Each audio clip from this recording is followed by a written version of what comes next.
Deterrence power यानी मद्दे मुकाबिल पर अपनी मर्जी को मुसल्लत करना। उस्ताद डॉक्टर हसन अब्बासी। 5वीं आलमी जंग में हमें आहिस्ता आहिस्ता लोगों को ये एहसास दिलाना है कि हम हालत जंग में हैं, और अगर वो कामयाबी चाहते हैं तो उन्हें यकीन करना होगा कि वो जंग में हैं। ये सर्द जंग जो हाल ही में शुरू हुई है, इसे 2 साल गुजर चुके हैं और इसका असली नाम 5वीं आलमी जंग है। न ही रूस यूक्रेन से दस्तबरदार होना चाहता है, न चीन ताइवान से, और न ईरान फलस्तीन से आंखें बंद कर सकता है। लिहाजा ये जंग आइंदा 30 साल तक जारी रह सकती है और इसीलिए हम हालत जंग में हैं।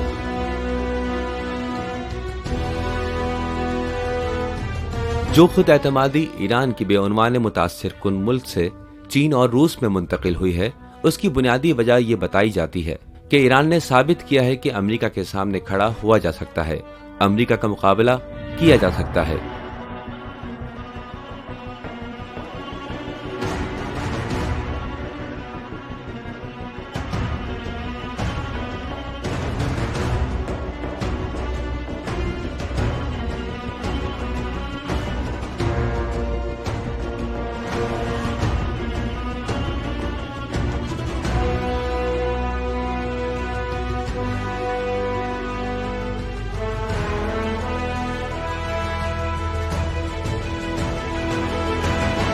पांचवी आलमी जंग को शुरू हुए तकरीबन 2 साल हो चुके हैं।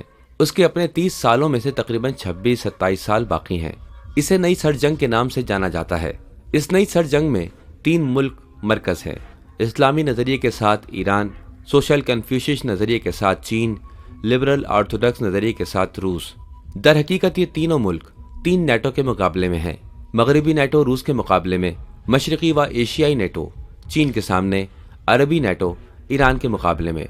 इसी तरह 3 दीवारें बर्लिन हैं। ताइवान एशियाई नेटो और चीन के दरमियान, यूक्रेन मगरबी नेटो रूस के दरमियान, और फलस्तीन अरब नेटो और ईरान के दरमियान। न रूस यूक्रेन से दस्तबरदार होना चाहता है, न ही चीन ताइवान से, और न ही ईरान फलस्तीन से आंखें बंद कर सकता है। लिहाजा ये जंग 30 साल तक जारी रह सकती है और मगरिब जिस तरह कमजोर हो रहा है, मजीद तबाह होता जाएगा।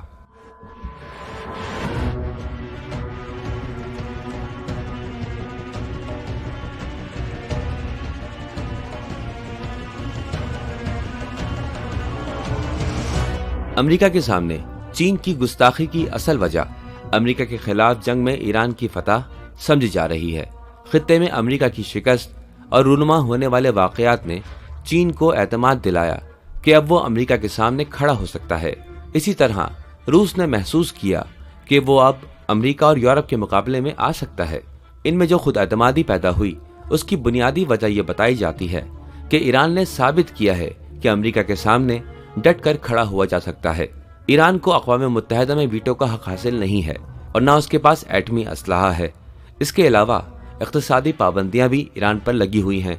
मुल्क में टेक्नोलॉजी की सतह यूरोपियों, अमरीकियों, चीनियों और रूस की सतह तक नहीं है। लेकिन ईरान जिसके पास ये सलाहियतें नहीं है, वो कैसे अमरीका के मुकाबले में आ सका है? अमरीका ने अब तक हर मुमकिन कोशिश करके देख ली, लेकिन ईरान की हुकूमत नहीं गिरा सका। फौजी हमले किए, इक़्तिसादी नाकाबंदी की, रंगीन और मखमली बगावतों को ईरान के अंदर से मुनज़्ज़म किया, नीज़ जासूसी की, हर किस्म का दबाव बढ़ाया, सकाफती अलगार भी की, लेकिन वो ईरान को शिकस्त नहीं दे सका। लिहाजा साबित हुआ कि अमेरिका और मगरबी यूरोप के मुकाबले में खड़ा हुआ जा सकता है। ये खुद एतमादी जो एक मुतासिरकुन मुल्क के तौर पर ईरान से चीन और रूस में मुंतकिल हुई थी, उसी की बिना पर उन्हें लगा कि वो मगरिब का मुकाबला कर सकते हैं। वो मंजर आम पर आए। ईरान पर जो दबाव था वो कुछ कम हुआ। ये दबाव रूस और चीन के कंधों पर आ गया, जिसकी वजह से एशिया में ताकत की ये नई सूरत हाल रोज बरोज मजबूत हो रही है। इसी तरह मगरबी यूरोप और शुमाली अमेरिका हर रोज कमजोर होते जा रहे हैं।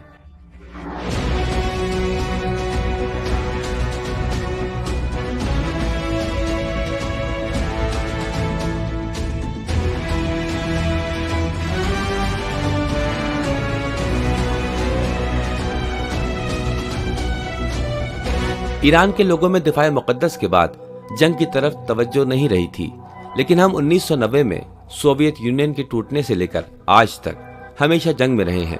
30 साल तक हम चौथी आलमी जंग में थे और ये तय हो चुका था कि इन तमाम ममालिक पर कब्जा किया जाए, उनके हिस्से बखरे करके उन्हें तबाह बर्बाद कर दिया जाए। और इन्हीं 30 सालों में हम लबनान, फलस्तीन, शाम, इराक और दीगर ममालिक में इन साजिशों को नाकाम बनाते रहे थे कि अगर दुश्मन उन्हें वहां ज़िबा कर रहे थे तो उनका आखिरी मकसद ईरान पहुंचकर उसे तबाह करना था। हमारे यहाँ सियासी दड़े मुत्तफिक नहीं थे। लिबरल हुकूमतें जो इख्तिदार में थीं, तामीर वतन हुकूमत से लेकर अवामी मनसूबासाज हुकूमत तक, उनमें से किसी ने भी इस सूरत हाल पर यकीन नहीं किया। हत्ता कि मोहब्बत बांटने वाली हुकूमत के सरबराह भी शामी हुकूमत को बचाने के इक़दामात के कायल नहीं थे। वो समझते थे कि उसे यूं ही छोड़ दिया जाए।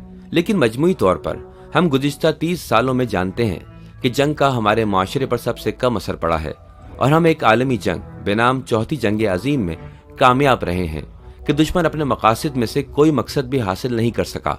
समाजियात में गुफ्तगू इस मौजू पर है कि दूसरों पर अपने इरादे को मुसल्लत करने की ताकत किसके पास है। अगर आप अपने इरादे को किसी दूसरे पर मुसल्लत कर सके या किसी के इरादे को पूरा होने से रोक सके तो फिर आप उससे ज्यादा ताकतवर तस्वुर किए जाएंगे। अगर किसी का इरादा यह है कि वो आए, इलाके पर कब्जा करे, उसके हिस्से बखरे कर दे, इस्लाम का खात्मा कर दे और अपनी मर्जी का सियासी ढांचा तरतीब दे, अगर उसका इरादा अमली हो गया तो फिर वो ताकतवर है। लेकिन अगर आपने उसे रोक लिया और उसे अपने मकासद में कामयाब नहीं होने दिया तो फिर आप ताकतवर हैं।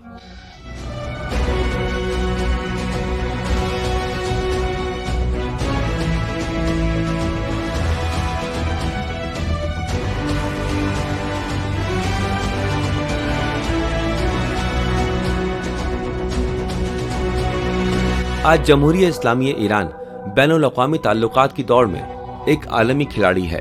2050 ईस्वी तक मुस्तकबिल के 27 साला मंसूबे में, जो इस वक्त तक नई सर्द जंग के तसलसल की पेशनगोई का पहला मरहला है, उस वक्त तक ईरान एक अहम खिलाड़ी के तौर पर मौजूद नजर आता है।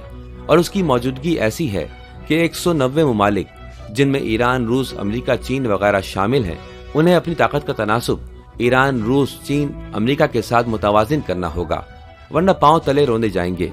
लिहाजा हम एक मरकजी आलमी किरदार के हामिल होते हुए दुनिया की ताकत का 5वां हिस्सा हैं।